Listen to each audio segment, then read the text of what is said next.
Hey guys, and welcome back to our channel 1-2-Step. In this tutorial, we're gonna look at how to blur in OBS. Now let us begin.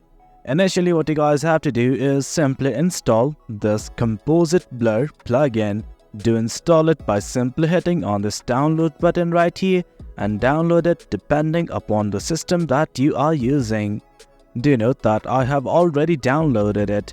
Now I just want to add a blur element. This is the window capture in which I want to add a blur element. So I'm simply gonna select it and right click. Once you do, as you can see, lots and lots of options. But right now what you guys have to focus on is simply the filters. Click on it. Now from here, as you can see, there are two filters, namely audio and effect. Right now we're only gonna focus on the effect section. Simply click on the plus button right here and just select Composite Blur. It's gonna ask you to specify your name. I don't want to specify it.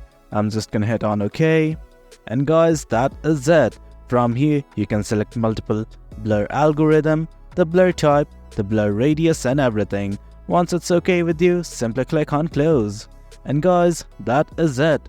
That's how we blur in OBS. If you guys found this video informative and for more content like this, do remember to hit like, share and subscribe. Your support fuels us. Until next time, thank you.